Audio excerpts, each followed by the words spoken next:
Hello everyone, मैं सचिन विश्वकर्मा स्वागत करता हूं आपका आपके अपने प्यारे यूट्यूब चैनल कृषि शिक्षा पर। आज के इस वीडियो में मैं आपके लिए बीएससी एग्रीकल्चर 6 सेमेस्टर का जो आपका एग्ज़ाम हुआ है राजा महेंद्र प्रताप यूनिवर्सिटी का, उसके पेपर का जो है सॉल्यूशन लेकर आया हूं। ये 6 सेमेस्टर के क्रॉप इम्प्रूवमेंट सेकेंड का पेपर है, तो आप लोग अपना पेपर जो है मिला लीजिए। बाकी इसमें जो क्वेश्चंस हैं, इसके जो आंसर हैं वो एक ऑथेंटिक सोर्स से ही देखकर मिलाए गए हैं, तो क्वेश्चंस के गलत होने की संभावना बहुत कम है। लेकिन यह सॉल्यूशन जो है तुरंत किया गया इंस्टेंट सॉल्यूशन है, तो इसमें 100% जो करेक्शन की गुंजाइश है, यानी कि जो 100% सॉल्यूशन सही नहीं हो सकता है। तो अगर आपको कोई क्वेश्चन में मिस्टेक लगे तो आप लोग मिला लीजिएगा, कहीं से देख लीजिएगा। तो चलिए वीडियो को शुरू करते हैं। वीडियो को शुरू करने से पहले अगर आप चैनल पर पहली बार आए हैं, चैनल को सब्सक्राइब नहीं किए हैं तो सब्सक्राइब जरूर कर लेंगे, क्योंकि हमारे चैनल पर आपको एग्रीकल्चर से संबंधित सभी तैयारी कराई जाती है। एग्रीकल्चर सेमेस्टर से संबंधित आपके पेपर का सॉल्यूशन कराया जाता है। पहला क्वेश्चन है isolation distance for certified seed, यानी कि सरसों के प्रमाणित बीज उत्पादन के लिए पृथक्करण दूरी है, ये कितनी होती है? तो इसका आंसर हो जाएगा 200 मीटर। ऑप्शन सी इसका करेक्ट होगा। जो सरसों के प्रमाणित बीज उत्पादन के लिए पृथक्करण दूरी होती है, ये 200 मीटर होती है। इसके बाद अगला क्वेश्चन है मटर के प्रमाणित बीज उत्पादन के लिए पृथक्करण दूरी है। तो मटर के प्रमाणित बीज उत्पादन के लिए पृथक्करण दूरी कितनी होनी चाहिए? तो ये होनी चाहिए 10 मीटर। इसका जो करेक्ट आंसर होगा दूसरे नंबर क्वेश्चन का, वो होगा 10 मीटर। ऑप्शन इसका ए करेक्ट होगा। इसके बाद चलते हैं अगले क्वेश्चन पर। अगला क्वेश्चन है तीसरा नंबर, how many centres of origin were originally proposed by Vavilov, Vavilov के द्वारा मूल रूप से कितने उत्पत्ति केंद्र प्रस्तावित किए गए थे? तो इसका आंसर हो जाएगा ऑप्शन सी 8। बेबीलो के द्वारा 8 उत्पत्ति केंद्र प्रस्तावित किए गए थे, बताए गए थे। अगला क्वेश्चन है self pollination increase which of the following. तो सेल्फ पॉलिनेशन यानी स्वपरागण निम्नलिखित में से किसको बढ़ाता है? तो स्वपरागण जो है ये बढ़ाता है होमोजाइगोसिटी को, समयुग्मजता को। ऑप्शन ए इसका करेक्ट होगा। अगला क्वेश्चन देखते हैं पाँचवा नंबर क्वेश्चन है कि हेटेरोसिस का कौन सा अनुमान व्यावसायिक या व्यवहारिक मूल्य है? तो इसका आंसर हो जाएगा यूज़फुल हेटेरोसिस। जो यूज़फुल हेटेरोसिस होती है, ये जो है हेटेरोसिस के कॉमर्शियल और प्रैक्टिकल वैल्यू में जो एस्टिमेशन किया जाता है, जो अनुमान लगाया जाता है, उसमें प्रयोग की जाती है। अगला क्वेश्चन है सूरजमुखी का कुल तो सबको पता होगा, कंपोजिटी होता है। अगला क्वेश्चन है निम्नलिखित में संकर बीज उत्पादन में कौन मादा अभिभावक के रूप में प्रयोग किया जाता है? तो फीमेल लाइन के रूप में जो हाइब्रिड सीड प्रोडक्शन होता है उसमें ए लाइन का प्रयोग किया जाता है, बी लाइन का प्रयोग किया जाता है उसके लिए रिप्लिकेशन के लिए किया जाता है, और आर लाइन का प्रयोग रिस्टोरर के लिए किया जाता है। अगला क्वेश्चन है inflorescence of sunflower is called. तो सूरजमुखी का पुष्पक्रम है, तो सूरजमुखी का जो पुष्पक्रम होता है उसे कैपिटुलम या मुंडक कहा जाता है। अगला है गन्ने का पुष्पक्रम कहलाता है, तो गन्ने का पुष्पक्रम एरो कहलाता है। इसके बाद है 10वां नंबर क्वेश्चन कि हेलियोट्रॉपिज्म पाई जाती है। तो हेलियोट्रॉपिज्म या फोटोट्रॉपिज्म ये पाई जाती है सूरजमुखी में। ऑप्शन इसका बी करेक्ट होगा। फिर इसके बाद अगला क्वेश्चन है कि कार्थेमस टिंक्टोरियस वानस्पतिक नाम है। तो कार्थेमस टिंक्टोरियस जो वानस्पतिक नाम है, ये होता है सॉफ्लावर का, यानी कुसुम का। ऑप्शन इसका बी करेक्ट हो जाएगा। इसके बाद नेक्स्ट क्वेश्चन है कि गन्ना प्रजनन संस्थान स्थित है। तो गन्ना प्रजनन संस्थान यानी sugarcane breeding institute, SBI short में कहा जाता है, ये कोयम्बटूर में स्थित है। अगला क्वेश्चन है मेल्टिंग पॉट क्रॉस प्रयोग में लाए जाते हैं। तो melting pot crosses are used in, तो ये प्रयोग किया जाता है गन्ना में। ऑप्शन इसका सी करेक्ट हो जाएगा। अगला क्वेश्चन है NBPGR, national bureau of plant genetic resource. तो national bureau of plant genetic resource ये कहाँ पर स्थित है? तो ये जो है नई दिल्ली में स्थित है। इसका जो हेडक्वार्टर है वो नई दिल्ली में है। अगला क्वेश्चन देखते हैं। अगला क्वेश्चन है भारतीय सब्जी अनुसंधान संस्थान स्थित है। तो Indian institute of vegetable research IIVR ये स्थित है वाराणसी में। ऑप्शन डी इसका करेक्ट होगा। अगला है गेहूं का उत्पत्ति केंद्र है। तो गेहूं का उत्पत्ति केंद्र जो है ये माना जाता है दक्षिण एशिया, यानी दक्षिण पश्चिम एशिया या दक्षिण एशिया जो है गेहूं का उत्पत्ति केंद्र माना जाता है। अगला क्वेश्चन है कि मक्के की उत्पत्ति केंद्र। तो मक्के का उत्पत्ति स्थान तो मैक्सिको होता है। और इसके बाद है मक्के में गुणसूत्र संख्या, क्रोमोसोम नंबर ऑफ मेज। तो मेज में क्रोमोसोम नंबर 20 होता है। इसके बाद है सरसों में उपस्थित गुणसूत्रों की संख्या है। तो सरसों में उपस्थित गुणसूत्रों की संख्या, सरसों में 36 गुणसूत्र मस्टर्ड में पाए जाते हैं। ऑप्शन सी इसका करेक्ट होगा। इसके बाद अगला क्वेश्चन है सरसों किस कुल से संबंधित है। तो सरसों का जो कुल है वो ब्रेसिकेसी होता है, ब्रेसिकेसी। ऑप्शन सी इसका करेक्ट होगा। इसके बाद अगला क्वेश्चन है नरवंध वंशक्रम टिफ्ट 23A किस फसल से संबंधित है। जो मेल स्टाइल लाइन टिफ्ट 23A है ये किससे संबंधित है। तो ये बाजरा से, पर्ल मिलेट से संबंधित होती है। ऑप्शन इसका डी करेक्ट होगा। इसके बाद है चने में उपस्थित गुणसूत्रों की संख्या है, यानी चने में कितने गुणसूत्र पाए जाते हैं। तो चने में जो है 16 गुणसूत्र पाए जाते हैं। अगला क्वेश्चन है सरसों में उपस्थित पुंकेसरों की संख्या है। तो सरसों में पुंकेसर पाए जाते हैं 6, ये 6 की संख्या में होते हैं। इसके बाद है ऊर्ध्वाधर और क्षैतिज प्रतिरोध, यानी वर्टिकल एंड हॉरिजॉन्टल रेसिस्टेंस किसके द्वारा प्रस्तुत किया गया। तो ये किया गया था वंडर प्लैंक के द्वारा। ऑप्शन इसका सी करेक्ट होगा। इसके बाद है बूम और बस्ट की अवधारणा किस वैज्ञानिक द्वारा दी गई थी। तो बूम और बस्ट की अवधारणा जो है ये दी गई थी प्रिस्टले के द्वारा। ऑप्शन इसका बी करेक्ट हो जाएगा। अगला क्वेश्चन है कि उत्पत्ति केंद्र की अवधारणा किसके द्वारा दी गई थी। तो ये तो अभी ऊपर ही क्वेश्चन आया था, पेविलोव के द्वारा। ऑप्शन इसका बी करेक्ट हो जाएगा। सेंटर ऑफ ओरिजिन पेविलोव के द्वारा दिया गया था। इसके बाद है निम्नलिखित में से कौन सा नकदी फसल है। तो नकदी फसल इसमें से हो जाएगा गन्ना। नकदी फसलें वे होती हैं जिन्हें पूरी तरह से जो है बेचने के लिए हम लोग उत्पादित करते हैं। इसके बाद है ट्रिटिकम एस्टिवम का जो कॉमन नेम है ये किस वीट, ये जो ट्रिटिकम एस्टिवम सामान्य गेहूं है ये क्या है, अगुणित है कि हेक्साप्लॉइड है कि टेट्राप्लॉइड है या द्विगुणित है। तो ये एक प्रकार का हेक्साप्लॉइड वीट होता है। इसमें जो है 6x होता है। तो ये जो है हेक्साप्लॉइड है। ऑप्शन इसका बी करेक्ट होगा। इसके बाद अगला क्वेश्चन है 29 नंबर, निम्नलिखित में से कौन सा रबी फसल है। 29 नंबर क्वेश्चन है निम्नलिखित में से कौन सा रबी फसल है। तो इसमें रबी फसल हो जाएगा आपका चना, यानी कि ग्राम। ऑप्शन सी करेक्ट होगा। अगला क्वेश्चन है कि which is most suitable method for development of disease resistant, कौन सी रोग प्रतिरोधी किस्म तैयार करने की सबसे अच्छी विधि है। तो बैक क्रॉस जो है ये सबसे अच्छी विधि मानी जाती है। अगला क्वेश्चन है कि टियोसिनेट इज़ वाइल्ड रिलेटिव ऑफ। तो जो टियोसिनेट है ये मक्के का वाइल्ड रिलेटिव होता है, मेज़ का वाइल्ड रिलेटिव होता है।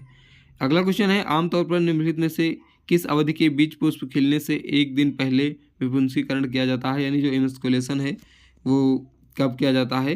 तो ये सुबह 8 बजे, 6 से 8 बजे के बीच में किया जाता है। ऑप्शन डी करेक्ट होगा। फिर है एटलस 66 निम्नलिखित में से किस फसल की उच्च प्रोटीन किस्म है। तो एटलस जो है ये उच्च प्रोटीन किस्म होती है गेहूं की। ऑप्शन इसका बी करेक्ट होगा। है कि isolation distance for certified seed production of wheat, यानी जो व्हीट है गेहूं है इसके सर्टिफाइड सीड प्रोडक्शन के लिए कितना आइसोलेशन डिस्टेंस चाहिए। तो इसका ऑप्शन ए करेक्ट हो जाएगा 3 मीटर। तो आप लोग ये वीडियो अपने सभी दोस्तों के पास शेयर कर दीजिए ताकि वो लोग भी अपना आंसर जो है मिला पाएँ। अगला क्वेश्चन है कि which of the following is used for restoration of fertility, निम्नलिखित में से किसका उपयोग प्रजनन क्षमता की बहाली के लिए किया जाता है। तो अभी मैंने बताया था कि रिस्टोरर लाइन, आर का मतलब ही होता है रिस्टोरेशन। तो ऑप्शन सी इसका करेक्ट हो जाएगा। इसके बाद है कि कम इरुसिक अम्ल की किस फसल के प्रजनन का उद्देश्य है। तो ये जो है सरसों के लिए होता है, क्योंकि सरसों में इरुसिक एसिड पाया जाता है जो शरीर के लिए हार्मफुल होता है। तो इसके लिए जो इसका बीज प्रोडक्शन किया जाता है, जो इसकी वैरायटी डेवलप की जाती है वो इसलिए डेवलप की जाती है कि इसमें जो है लो इरुसिक एसिड हो। तो ऑप्शन इसका ए करेक्ट हो जाएगा। अगला क्वेश्चन है कि late blight is a common disease of which crop.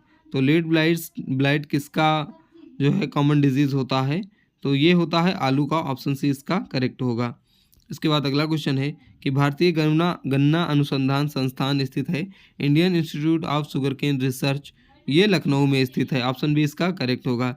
अगला क्वेश्चन है सरसों अनुसंधान निदेशालय स्थित है, तो सरसों अनुसंधान निदेशालय स्थित है भरतपुर में, ऑप्शन इसका डी करेक्ट हो जाएगा। इसके बाद है वरुणा एक लोकप्रिय किस्म है, तो वरुणा सरसों की एक प्रजाति है। अगला क्वेश्चन है निम्नलिखित में से ब्रासिका कम्पेस्ट्रिस और ब्रासिका ओलेरेसिया के संकरण से कौन सा प्राप्त होता है? तो इसमें जो है 41 नंबर क्वेश्चन में ब्रासिका कम्पेस्ट्रिस और ब्रासिका ओलेरेसिया के क्रॉस से जो प्राप्त होता है वो है ब्रासिका नेपस, ऑप्शन डी इसका करेक्ट होगा। इसके बाद अगला क्वेश्चन है which of the following is most commonly used agent for chromosome doubling, यानी क्रोमोसोम डबलिंग के लिए कौन सा, गुणसूत्र दोहरीकरण के लिए कौन सा एजेंट सबसे अधिक प्रयोग किया जाता है? तो इसका ऑप्शन आंसर हो जाएगा कोल्चिसिन, ऑप्शन डी इसका करेक्ट होगा। अगला क्वेश्चन है कि गेहूं की जो सोनारा 64 किस्म है ये किससे प्राप्त हुई थी? तो ये जो है भारत में इंट्रोडक्शन किया गया था, इसका पुनर्स्थापन किया गया था, ऑप्शन इसका करेक्ट होगा। इसके बाद अगला क्वेश्चन है कि समस्त वंशावली पदार्थ कहलाता है, तो समस्त वंशावली पदार्थ यानी sum total of hereditary material, इसे जर्मप्लाज्म कहा जाता है, जनन द्रव्य, ऑप्शन इसका डी करेक्ट होगा। इसके बाद है शुद्ध वंशक्रम सिद्धांत दिया था, जो प्योर लाइन थ्योरी थी ये किसने दी थी? तो ये जॉनसन द्वारा दी गई थी, ऑप्शन सी इसका करेक्ट हो जाएगा। तो आपके सभी सेमेस्टर के जो ऑब्जेक्टिव क्वेश्चंस हैं वो हमारे चैनल पर प्लेलिस्ट बनाकर अपलोड किए गए हैं, तो आप लोग चैनल पर जाकर उसे देख सकते हैं और अपने सभी पेपर की तैयारी कर सकते हैं और अपने सभी जूनियर्स के पास भी वीडियो को शेयर कर सकते हैं, क्योंकि हमारे चैनल पर ऐसे ही एग्रीकल्चर की तैयारी कराई जाती है। इसके बाद है BP Pal is a prominent breeder of, तो बीपी पाल जो है एक प्रमुख प्रजनक हैं, तो ये गेहूं के प्रमुख प्रजनक हैं, ऑप्शन इसका सी करेक्ट होगा। इसके बाद है D genome donor in wheat is, यानी गेहूं में डी जीनोम दाता है, यानी जो गेहूं में डी जीनोम है वो कहाँ से प्राप्त हुआ? तो ये जो है एजियोलोपस स्क्वारोसा, ऑप्शन ए इसका करेक्ट हो जाएगा, एजियोलोपस स्क्वारोसा से प्राप्त हुआ डी जीनोम। अगला क्वेश्चन है ओरिजिन ऑफ व्हीट, ये क्वेश्चन दोबारा रिपीट हुआ है, तो दक्षिण पश्चिम एशिया, साउथ वेस्ट एशिया जो है इसका उत्पत्ति स्थान है गेहूं का। इसके बाद है macaroni wheat is known as, macaroni गेहूं को जाना जाता है, तो इसे ट्रिटिकम ड्यूरम कहा जाता है, ट्रिटिकम ड्यूरम को मैक्रोनी गेहूं कहा जाता है। अगला क्वेश्चन है the chromosome number of hexaploid wheat, जो खटगुणित गेहूं होता है उसका क्रोमोसोम नंबर कितना होता है? तो ये 42 होता है, ऑप्शन इसका सी करेक्ट हो जाएगा, क्योंकि इसका जो बेसिक क्रोमोसोम नंबर होता है वो 14 होता है और इसको जब 3 से गुणा करेंगे तो 14 × 42 हो जाएगा, क्योंकि जो x बराबर होता है वो होता है 7, तो 6x बराबर हो जाएगा 42, ऑप्शन इसका सी करेक्ट हो जाएगा। जो हेक्साप्लॉइड व्हीट होता है उसका क्रोमोसोम नंबर 42 होता है। इसके बाद है gluten content is a quality trait of, gluten सामग्री एक गुणवत्ता विशेषता है, तो ग्लूटेन जो है गेहूं में पाई जाती है, तो ये गेहूं की एक विशेषता मानी जाएगी, ऑप्शन ए इसका करेक्ट होगा। इसके बाद है the quality trait of wheat, गेहूं की विशेषता, तो अनाज का आकार, प्रोटीन सामग्री और अवसादन मूल्य, ये तीनों होता है, तो ऑप्शन डी इसका करेक्ट हो जाएगा। इसके बाद है कि एकल बीज वंश विधि प्रस्तावित की, सिंगल सीड डिसेंट विधि किसने दी थी? तो सिंगल सीड डिसेंट विधि दी गई थी गोल्डन के द्वारा दी गई थी, ऑप्शन इसका ए करेक्ट हो जाएगा। अगला है father of green revolution in India, तो ये एम.एस. स्वामीनाथन है, ये तो सबको पता होगा। इसके बाद है the source of dwarfing gene in wheat, तो व्हीट में जो ड्वार्फिंग जीन है वो होता है नॉरेंटेन, ऑप्शन इसका बी करेक्ट हो जाएगा। तो वीडियो अच्छा लगा तो वीडियो को सभी लोग लाइक ज़रूर करेंगे, जिससे हमारा भी मोटिवेशन बढ़ सके। और अगर आप अपने पेपर का सॉल्यूशन चाहते हैं तो हमारे व्हाट्सएप नंबर पर आप शेयर कर सकते हैं अपने क्वेश्चन पेपर को PDF के रूप में, मैं उसे सॉल्व करके ज़रूर अपलोड करूँगा। अगला है Indian institute of wheat and barley research located at, भारतीय गेहूँ एवं जौ अनुसंधान संस्थान स्थित है, तो भारतीय गेहूँ एवं जौ अनुसंधान संस्थान स्थित है करनाल में, ऑप्शन इसका सी करेक्ट हो जाएगा। इसके बाद है Hordeum vulgare is the botanical name of, तो हार्डियम वल्गेयर ये बार्ले का यानी जौ का साइंटिफिक नेम होता है, बोटेनिकल नेम होता है। फिर है melting is the quality trait of, melting नहीं, माल्टिंग। माल्टिंग जो है ये होती है जौ में। ऑप्शन इसका बी करेक्ट हो जाएगा। इसके बाद है IIPR, Indian institute of pulse research, कहाँ स्थित है? तो ये कानपुर में स्थित है। ऑप्शन बी इसका करेक्ट हो जाएगा। अगला क्वेश्चन है कि green seeded variety of gram, green seeded variety of gram, तो इसका जो है आंसर हमें नहीं मिल पाया है। अगर आप लोगों को पता हो तो कमेंट में ज़रूर लिखिएगा। इसके बाद है ब्रीडिंग ऑब्जेक्टिव ऑफ पी, तो पी का ब्रीडिंग ऑब्जेक्टिव क्या है? तो मिथ्योनिन सामग्री बढ़ाना, सिस्टीन या ठंड प्रतिरोध या उपरोक्त सभी। तो इसमें उपरोक्त सभी हो जाएगा। ऑप्शन डी करेक्ट हो जाएगा। इसके बाद है मटर की पत्ती रहित किस्म है, तो जो अपर्णा है ये मटर की एक पत्ती रहित यानी लीफलेस वैरायटी है। इसके बाद है क्लिस्टोगैमी पाई जाती है, तो क्लिस्टोगैमी जो पाई जाती है ये पाई जाती है मटर में। क्रॉप इम्प्रूवमेंट में ज़्यादातर क्वेश्चन जो है वो सीक्वेंस में रखे जाते हैं, तो इसमें ज़्यादातर क्वेश्चन सही होने के ज़्यादा चांस रहते हैं। इसके बाद है potato was introduced in India from, तो भारत में आलू का पुनर्स्थापन हुआ था। तो भारत में आलू का जो इंट्रोडक्शन हुआ था वो यूरोप से हुआ था। पुर्तगाली जो है लाए थे, तो पुर्तगाल जो है यूरोप में है, तो ऑप्शन ए इसका करेक्ट होगा। बाकी इसका उत्पत्ति स्थान अमेरिका है। इसके बाद है सोलोनम ट्यूबरोसम इज़ ए, यानी जो सोलेनम ट्यूबरोसम है ये आलू का वैज्ञानिक नाम है, ये क्या है? तो ये एक एलोटेट्राफ्लाइड होता है। सॉरी, ये क्वेश्चन जो है गलत बता दिया मैंने। इस क्वेश्चन में होगा ऑटो टेट्राप्लाइड। ये एक एलो टेट्राप्लाइड नहीं है सोलेनम ट्यूबरोसम, ये एक ऑटो टेट्राप्लाइड है। ऑप्शन ए इसका करेक्ट होगा, इसे करेक्ट कर लीजिएगा। इसके बाद है the source of low temperature resistant in tomato is, तो जो टमाटर में ताप प्रतिरोधकता का स्रोत है ये कोल्ड सेट होता है। इसका जो है ऑप्शन ए करेक्ट होगा। ये 100% श्योर नहीं है, लेकिन जहाँ तक मैंने रिसर्च की तो इसमें यही आंसर मिला है। इसके बाद है वंश लाइकोपर्सिकम अब कहलाता है, तो लाइकोम पर्सिकम को अब सोलेनम कहा जाता है। इसके बाद है कि anti nutritional factor of brassica species, तो ब्रेस्का में इरुसिक एसिड जो अभी आपको बताया था कि कम किया जाता है, इसका ब्रीडिंग ऑब्जेक्टिव होता है। यही एक प्रकार का पोषण विरोधी होता है। इसके बाद अगला क्वेश्चन है कि एलोप्लाइड स्पीसीज ऑफ ब्रेस्का इज, ब्रेस्का की परचतुर्गुणित प्रजाति है एलोटेट्राप्लाइड, तो इसका जो आंसर होगा वो हो जाएगा आपका ब्रेस्का जेंसिया। ऑप्शन बी इसका करेक्ट होगा। जो ब्रेस्का नेपस है ये भी एलोप्लाइड है, सॉरी टेट्राप्लाइड है, और ब्रेस्का नेपस ये भी टेट्राप्लाइड है, लेकिन इसमें जो एलो टेट्राप्लाइड पूछ रहा है ये ब्रेस्का जेंसिया होगा। यानी कि जो ब्रेस्का नेपस है ये भी आपकी टेट्राप्लाइड वैरायटी है, और ब्रेस्का जेंसिया ये भी टेट्राप्लाइड वैरायटी है, लेकिन जो इसका एलो टेट्राप्लाइड पूछ रहा है ये हो जाएगा ऑप्शन बी ब्रेस्का जेंसिया। और जो ब्रेस्का कैरिनाटा है ये आपकी डिप्लाइड वैरायटी होती है। इसके बाद अगला क्वेश्चन देखते हैं कि genomic constitution of brassica, genomic constitution of brassica juncea, जो ब्रेस्का जेंसिया है इसका जीनोमिक संगठन क्या होता है? तो AABB, ऑप्शन ए इसका करेक्ट हो जाएगा। इसके बाद है sunflower was introduced in India from, तो सनफ्लावर जो है इंडिया में इंट्रोड्यूस्ड किया गया था USSR द्वारा, रसिया के द्वारा। ऑप्शन सी करेक्ट होगा। इसके बाद अगला क्वेश्चन है रे फ्लोरेट आर फाउंड इन, तो ये सनफ्लावर में पाया जाता है रे फ्लोरेट। इसके बाद है डिस्क फ्लावर, तो डिस्क फ्लावर एक प्रकार का हर्माफ्रोडाइट यानी बाइसेक्सुअल फ्लावर होता है। फिर है रेमनेंट सीड मेथड वाज, तो रेमनेंट सीड मेथड बीज विकसित की गई थी, विधि विकसित की थी, तो ये विकसित की थी पुस्टोबॉयड द्वारा। ऑप्शन ए इसका करेक्ट होगा। इसके बाद है लास्ट क्वेश्चन है कि first hybrid variety of sunflower using cytoplasmic male sterility, तो ये हो जाएगा BSH1। ऑप्शन सी इसका करेक्ट हो जाएगा। तो वीडियो अच्छा लगा तो वीडियो को लाइक करिएगा, और चैनल पर पहली बार आए हैं तो सब्सक्राइब जरूर कर लेंगे। आपको आपके पेपर का सॉल्यूशन लगातार मिलता रहेगा, और आप लोग जो है पेपर को हमारे व्हाट्सअप नंबर पर शेयर कर सकते हैं। व्हाट्सअप नंबर आपको डिस्क्रिप्शन में मिल जाएगा, या फिर आप चैनल के अबाउट में जाकर, अबाउट सेक्शन में जाकर देख सकते हैं। तो मिलते हैं नेक्स्ट वीडियो में।